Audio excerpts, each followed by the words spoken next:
What if I told you that your greatest struggles are shaping your eternal destiny? That the very pain you're enduring right now, the heartbreak, the loss, the disappointment, is not proof that God has abandoned you, but evidence that He is preparing you for something far greater than you can imagine. C.S. Lewis once said, "Hardships often prepare ordinary people for an extraordinary destiny." And if you're watching this right now, it's not by accident. Maybe you're feeling overwhelmed, like your prayers are hitting the ceiling, like the weight of life is pressing down on you, and you're wondering, where is God in all of this? But let me ask you something. What if the struggle itself is the answer? What if the very thing you're asking God to remove is the tool He is using to shape you into the person He created you to be? The Bible tells us in Romans 8:28, "And we know that in all things God works for the good of those who love Him, who have been called according to His purpose." All things. Not just the easy moments, not just the victories, but the pain, the waiting, the unanswered questions. God is using it all. We often think of pain as the enemy, as something to run from, something to pray away. But what if God is allowing it to strengthen you, to refine you, to draw you closer to Him? C.S. Lewis put it this way: God whispers to us in our pleasures, speaks in our conscience, but shouts in our pains. It is His megaphone to rouse a deaf world. Maybe right now, you feel like you're in the middle of a storm, and the winds of life are tearing through everything you thought was secure. Your job, your relationships, your health, your dreams. You feel like you're drowning, like no matter how hard you try, you just can't seem to stay afloat. But let me remind you of something. God has not forgotten you. He is in the storm with you. When Peter stepped out of the boat and onto the water, as long as he kept his eyes on Jesus, he did the impossible. But the moment he looked at the waves, fear took over and he began to sink. How often do we do the same? We focus on the storm instead of the Savior. We let fear drown out our faith. But here's the truth. The waves that threaten to pull you under are the same waves that Jesus is walking on. He has power over them, and He is calling you to trust Him, even when you don't understand, even when the pain doesn't make sense. So let me ask you again, what if your greatest struggle is actually your greatest setup? What if God is using this moment, not to break you, but to build you? Because here's the promise. This pain is temporary, but His purpose is eternal. And the very thing that feels like it's crushing you right now could be the very thing that leads you into your calling. Pain has a way of making us question everything. When life gets hard, when we suffer loss, rejection, failure, or when God seems silent, we start to wonder, if God loves me, why is this happening? Why does He allow me to go through this? C.S. Lewis himself wrestled with these questions. He wasn't always the great Christian thinker we admire today. He was once an atheist, a man who rejected the idea of God because he saw too much suffering in the world. In fact, one of his most famous struggles was this: if God were good, He would make His creatures perfectly happy. If He were almighty, He would be able to do what He wished. But the creatures are not happy. Therefore, God lacks either goodness, power, or both. Maybe you felt that same tension in your own life. When things are falling apart, when the prayers seem to go unanswered, when you see people who don't follow God prospering while you struggle just to make it through another day. It's easy to doubt. It's easy to let frustration settle in and start believing the lie that God has abandoned you. But what if suffering isn't proof of God's absence, but rather proof of His presence? Think about the story of Job. He was a man who honored God, a man of great faith, and yet in an instant he lost everything: his wealth, his health, his family. He was left sitting in the ashes of his former life, wondering why. And his friends told him what many of us hear in times of trouble: you must have done something wrong. This must be your fault. But they were wrong. Job's suffering wasn't a punishment. It was a test, a preparation for something greater. And in the end, God restored him with more than he had before. This is the reality of life. Pain is inevitable, but it's never wasted. C.S. Lewis once wrote, "The real problem is not why some pious, humble, believing people suffer, but why some do not." In other words, suffering isn't something we escape from. It's something we all must go through. Even Jesus, the Son of God, didn't avoid suffering. He walked straight into it, carrying the weight of our sins, enduring rejection, humiliation, and death on a cross. If the perfect Son of God had to suffer, why would we expect anything different? James 1 verse 2-4 tells us, "Consider it pure joy, my brothers and sisters, whenever you face trials of many kinds, because you know that the testing of your faith produces perseverance. Let perseverance finish its work so that you may be mature and complete, not lacking anything." Did you catch that? Testing produces perseverance. The struggle isn't meant to destroy you. It's meant to build you. The pain isn't meant to break you. It's meant to shape you. But here's where most of us get stuck. We resist it. We beg God to take the suffering away, to end the pain, to make life easier. But what if our struggles are actually the tools God is using to refine us, to strengthen our faith, to strip away our pride, our self-reliance, our illusions of control? C.S. Lewis understood this well. He said, "Imagine yourself as a living house. God comes in to rebuild that house. At first, perhaps, you can understand what he is doing. He is getting the drains right and stopping the leaks in the roof and so on. You knew that those jobs needed doing, and so you are not surprised. But presently he starts knocking the house about in a way that hurts abominably and does not seem to make any sense. What on earth is he up to?" The explanation is that he is building quite a different house from the one you thought of. Throwing out a new wing here, putting on an extra floor there, running up towers, making courtyards. You thought you were being made into a decent little cottage, but he is building a palace. He intends to come and live in it himself. That's what suffering does. It tears down the parts of us that don't belong so that God can build something better. Maybe right now you feel like everything is being torn apart. Maybe you feel like God is stripping things away and you don't understand why. But what if he's not destroying you? He's rebuilding you. What if he's shaping you into something far greater than you ever imagined? 2 Corinthians 4 verse 17 gives us this promise. "For our light and momentary troubles are achieving for us an eternal glory that far outweighs them all." Light and momentary troubles. It doesn't feel that way in the moment, does it? It feels overwhelming, crushing, never-ending. But God sees the bigger picture. He's not just looking at today, he's looking at eternity. And in eternity, the things that feel so heavy right now will be nothing compared to the glory that is coming. The pain you're feeling today will one day be a distant memory. The struggles that seem impossible now will one day make perfect sense. Because God is not wasting a single tear, a single heartache, a single trial. He is using them all. So the real question is this: will you trust him? Will you trust that he knows what he's doing, even when it doesn't make sense? Will you believe that your suffering has a purpose, even when you can't see it yet? Because here's the truth. You may not see it now, but one day you will look back and realize that even in the darkest moments, God was working. Even in the pain, he was present. Even in the struggle, he was leading you somewhere greater than you ever imagined. Pain changes us. It can either break us or build us, push us into despair or draw us closer to God. And so often it comes down to one thing: perspective. C.S. Lewis once said, "Faith is the art of holding on to things your reason has once accepted in spite of your changing moods." Think about that for a moment. How often do we let our emotions dictate our faith? When life is good, we trust God. When things fall apart, we question him.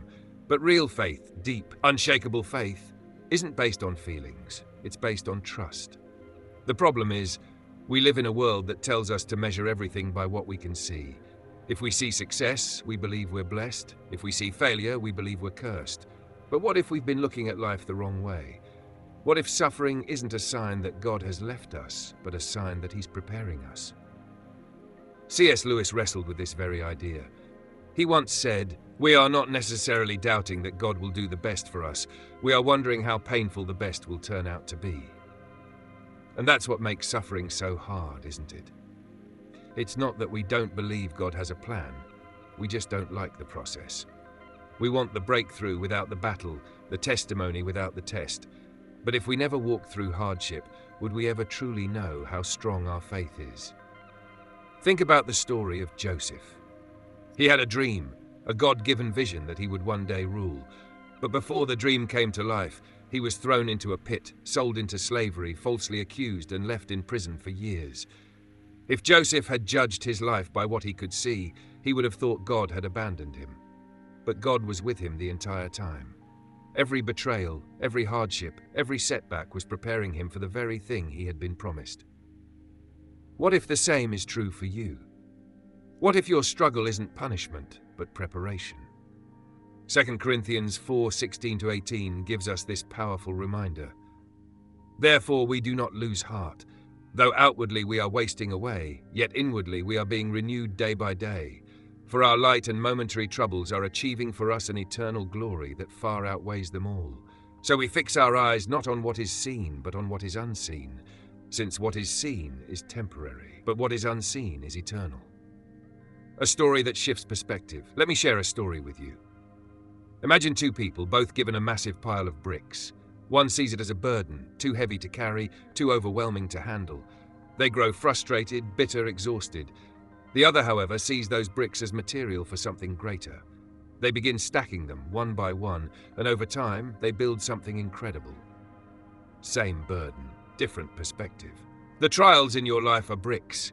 You can either let them weigh you down, or you can build something out of them. You can either let the suffering make you bitter, or you can let it refine you into something stronger, wiser, and more deeply connected to God. C.S. Lewis put it this way: you can't go back and change the beginning, but you can start where you are and change the ending. You may have spent years fighting your pain, resisting the process, questioning God's plan. But today, right now, you have a choice. You can choose to surrender, not to the suffering, but to the one who is using it for your good. So how do we shift our perspective? How do we stop seeing suffering as something to escape and start seeing it as something God is using to shape us? 1. Stop asking, why me? And start asking, what is God doing in me? When we focus only on why we suffer, we get stuck in a cycle of frustration and doubt. But when we start asking what God is doing through the suffering, everything changes. What is He teaching me? How is He growing me? What part of my faith is being strengthened? James 1:3-4 says, because you know that the testing of your faith produces perseverance. Let perseverance finish its work so that you may be mature and complete, not lacking anything. God is maturing you. He is completing the work He started in you. 2. Shift your focus from temporary pain to eternal glory. C.S. Lewis wrote, there are far better things ahead than any we leave behind. Too often we cling to the temporary, forgetting that this world is not our final home. Every struggle, every hardship, every painful moment is shaping us for eternity. When we fix our eyes on heaven, the trials of today don't seem so overwhelming anymore. Trust that what the enemy meant for evil, God is using for good. Genesis 50:20 tells us, you intended to harm me, but God intended it for good to accomplish what is now being done, the saving of many lives. The enemy wants you to believe that your suffering is pointless, that God doesn't care. But God is in the business of redeeming pain. What looks like a setback is actually a setup. What feels like a loss is paving the way for a greater victory. C.S. Lewis described it like this: God allows us to experience the low points of life in order to teach us lessons that we could learn in no other way. What if, instead of resisting the storm, you started seeing it as your greatest teacher? What if, instead of letting suffering push you away from God, you let it draw you closer? God never promised that life would be easy, but He did promise this: He will never leave you. He will never waste your pain. And He will bring something beautiful out of even the hardest moments. So today, will you choose faith over fear? Will you trust that even in the suffering, God is working? Will you believe that the trials you face are not signs of His absence, but proof of His love? His commitment to shaping you into someone stronger, wiser, and ready for eternity. Because when we shift our perspective, when we stop seeing suffering as a curse and start seeing it as part of God's divine plan, everything changes. When we stop running from our struggles and start seeing them as part of God's greater plan, something powerful happens. The pain that once felt unbearable begins to feel purposeful. The suffering that once seemed meaningless starts to make sense in the light of eternity. We realize that the trials we face are not detours, but the very path God is using to lead us into our true purpose. C.S. Lewis once said, "Pain insists upon being attended to. God whispers to us in our pleasures, speaks in our conscience, but shouts in our pains. It is his megaphone to rouse a deaf world." Maybe God has been trying to get your attention. Maybe everything you've been through, the heartbreak, the failures, the disappointments, has been leading you to this moment, this realization. God is not punishing you, he is preparing you. 1. The purpose of pain. Refining, not destroying. One of the greatest lies the enemy whispers to us is that our pain is proof that God has abandoned us. But that's not true. The fire you're walking through is not meant to destroy you, it's meant to refine you.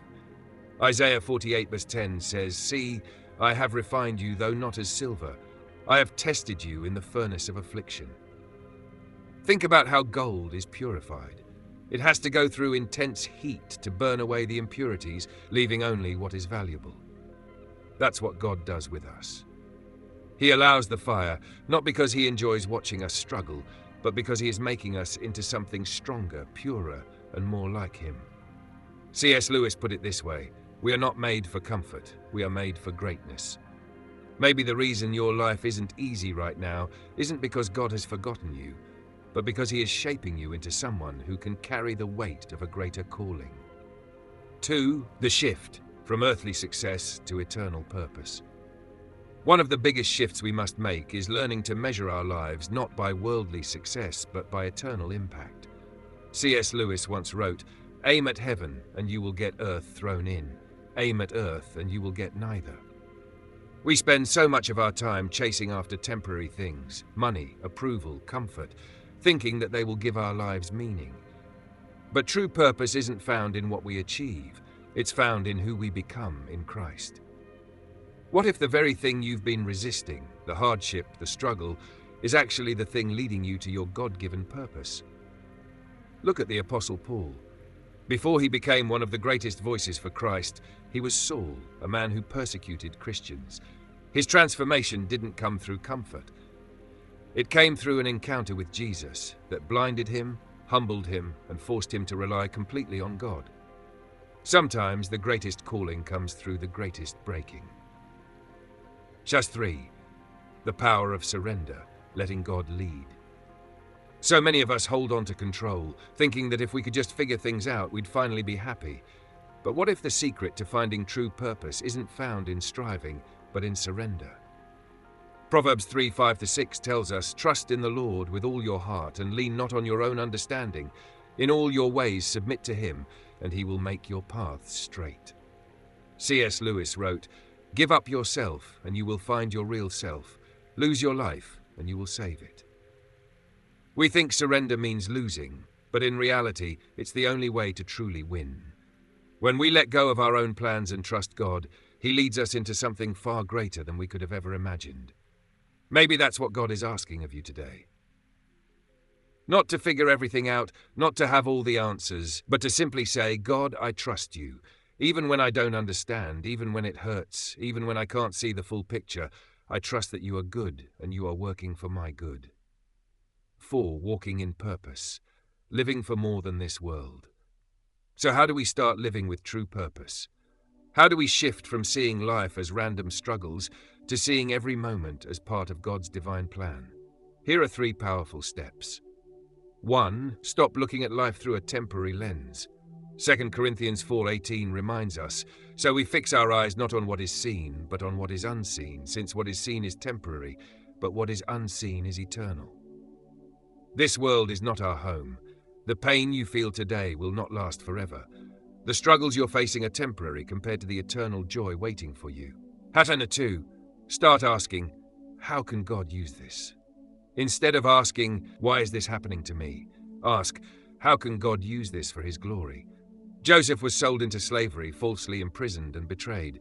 But in the end, he could say to his brothers, what you meant for evil, God used for good. Genesis 50:20. The same is true for you. What the enemy meant to harm you, God is using to position you for something greater. Choose faith over fear every single day. C.S. Lewis wrote, "Courage, dear heart. Faith is not a one-time decision, it's a daily choice. A choice to believe God is still good even when life is hard. A choice to wake up every morning and say, Lord, I trust you. Lead me where you want me to go. Because here's the truth. Your pain has a purpose. Your suffering is not wasted. And your story is not over. God is writing something greater than you could ever imagine. And one day, when you look back, you'll realize every struggle, every storm, every tear was leading you straight into the purpose you were created for. C.S. Lewis once said, "There are far, far better things ahead than any we leave behind." And that is the truth I want to leave you with today. No matter what you've been through, no matter what pain you carry, no matter how broken you feel, your story is not over. Maybe right now you feel stuck. Maybe life has been so hard that you've started believing the lie that God has forgotten you. But He hasn't. He sees you. He knows your struggles. And He is working, even in ways you can't yet see. You are not here by accident. Every trial, every tear, every disappointment has been leading you to this moment, a moment of decision, a moment where you choose whether to keep carrying the weight on your own or finally surrender it to God. Because here's the truth. Pain will come, but you don't have to go through it alone. God never promised us a life without suffering, but He did promise this. He will never leave us nor forsake us. Deuteronomy 31 verse 8. So today I want to challenge you. Will you keep fighting your battles in your own strength, or will you trust that God is using everything for your good? If this message resonated with you, I want you to do two things right now. 1, declare it in the comments below. Write, I choose faith over fear. Let this be your statement, your commitment to stop letting suffering shake your faith and start letting God use it to shape you. 2, share this message. There is someone out there, someone in your life, who is struggling just like you, someone who needs to hear that their pain has purpose, that God has not abandoned them. Be the voice of encouragement they need. Share this video with them today. And if you haven't already, subscribe to this channel, because we are on this journey together. Every week, we dive deeper into faith, purpose, and the wisdom that can change your life forever. You are stronger than you think. You are not alone, and the best is yet to come. Courage, dear heart. The road ahead may not always be easy, but with God leading the way, it will always be worth it.